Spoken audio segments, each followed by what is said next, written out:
reality is stranger than fiction, and sometimes much more frightening. When reality is so unbelievable that it creates its own myth, that's rare. Add to that a mystery that has never been solved, and you have the stuff of dark legend. On this episode of Mytheries, we're journeying into the dark alleyways and fog-shrouded streets of one of history's greatest mysteries, and its bloodiest, as we explore the myth and mystery of Jack the Ripper.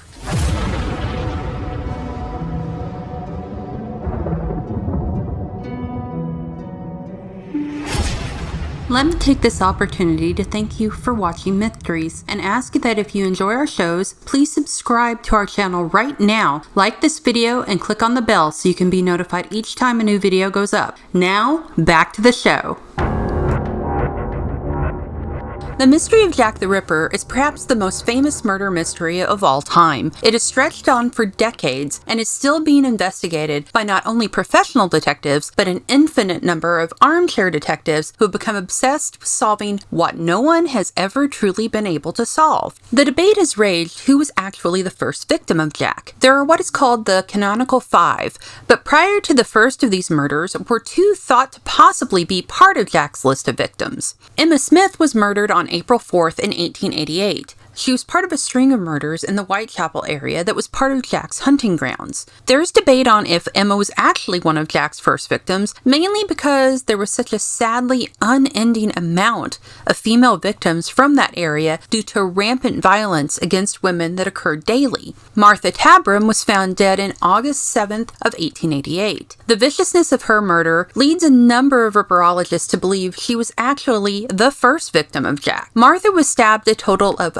39 times, with multiple stab wounds to her heart, lung, liver, and even her genitals. The outright violence of the crime and how she was left exposed led many to think that she was in fact a victim of Jack who hadn't yet gotten to the levels of evisceration that his later victims would include.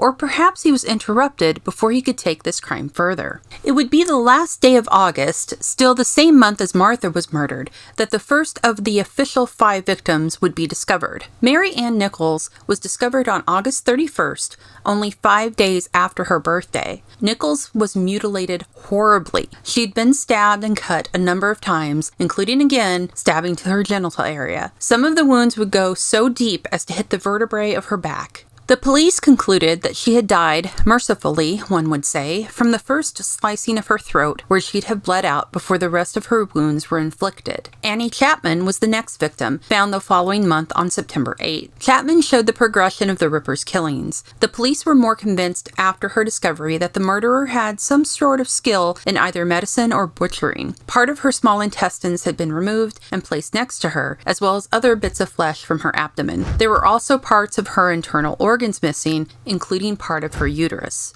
Chapman had seemingly been gutted by her murderer, and it was her death that began the true terror of there being a monster stalking the streets of Whitechapel. Elizabeth Stride was found, similarly to Mary Ann Nicholls, at the end of the month of September on the 30th. Elizabeth was discovered while she was still warm to the touch, her throat cut and still bleeding. Some of the followers of the case feel that Stride wasn't actually one of Jack's victims, although she was found dead only a day after a Ripper letter was received by Scotland Yard. The slashing of the throat, though, lends credence to it being Jack. As I said, she was still warm when she was found, which leads me to believe he was actually interrupted before he could practice his monstrous skills, as had he done with Annie Chapman. And it was due to this interruption that the same night the Ripper committed a second murder, this one as brutal as ever he could be. Catherine Eddowes was found less than an hour after Elizabeth Stride, and she was mutilated in a similar style as Annie Chapman was. Her intestines had been placed near her, her throat had been cut like the others, and like Elizabeth, she was still warm when she'd been found. The Ripper, at least that we know of, didn't kill again until November 24th, but he made up for his lack of activity with this, his final murder. The body of Mary Jane Kelly was discovered in her small room, and she was far and away the most mutilated and savage of any of the Ripper's victims. Many believe this was due to the fact that the Ripper could take his time and not be discovered or interrupted as had happened with his last victims. The medical examiners figured at least a couple of hours would have been needed to do the amount of damage the Ripper had done to the body. Kelly's breasts had been cut off, She'd been gutted with various organs placed around her body. Her face had been cut to pieces with stab wounds so vicious that they had hit the vertebrae of her back as they'd gone so deep again. She'd been skinned in various places. It was horrifying, brutal, and a nightmare made real. Once again, the Ripper had cut her throat before performing his surgical dismemberment of her body. While the brutality of the murders that the Ripper committed are diabolical and gruesome, the myth and legend grew because they happened at a time where the gruesome and diabolical were becoming part of public consumption and readily available. The late 1800s were a time of print and press. This would both help and also hinder the police at every turn when it came to searching for the Ripper and trying to find the actual killer. Serial killers weren't new, and Jack wasn't the first. It's already been well established that violence against women was commonplace at the time the killings happened, and was especially so in the areas that these murders occurred. Whitechapel and the surrounding areas were filled with poverty beyond measure. It was horrifying the conditions those who lived there suffered, and the women that Jack preyed upon were simply trying to survive as well as they could. In the court of public opinion, though, they were considered as many female victims today are still, asking for what they got. They were of low moral character, prostitutes, etc. The ends they found shouldn't have been a surprise. But even in the standards of commonplace death and misery, the Ripper stood out. The newspapers latched onto the horror and didn't let go. And honestly, the reporting of the crimes by the press is why we have the details we do today, as the police didn't really keep the records very well. But the newspapers found a bloody goldmine with Jack. Jack the Ripper wasn't the original moniker for the killer. Leather Apron and the Whitechapel Murderer were the labels given to him. Jack the Ripper would be the name he'd choose himself in a letter sent to the Central News Agency. The quote-unquote Dear Boss letter would be historical in many ways, but notoriously so for the fact that this is where the name would spring from. The Ripper would send more letters, with one including a piece of human kidney received by the Whitechapel Vigilance Committee. This is the letter signed From Hell, and where the Ripper apparently admits to cannibalism, stating he fried up and ate part of the kidney, which was supposedly from the body of Catherine Eddowes, who was missing a kidney. What's interesting about this letter is that the handwriting differs greatly from the others. This could lend some credence to the theory that there was more than one murderer who was committing these crimes, but it could also show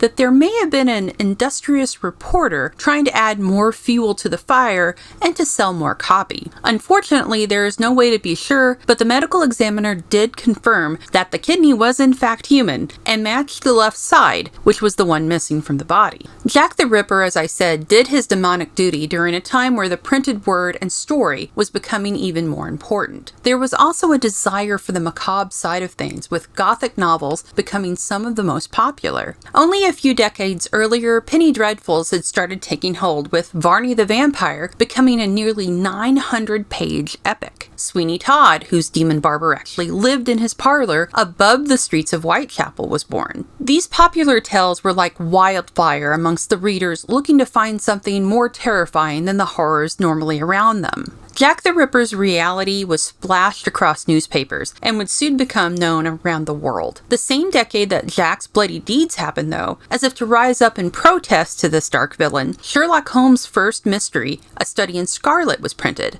Granted, only a few years after the Ripper's murders ended, the novel Dracula would rise from the grave. Print was becoming king, but another modern marvel that added to the legacy of the Ripper was photography.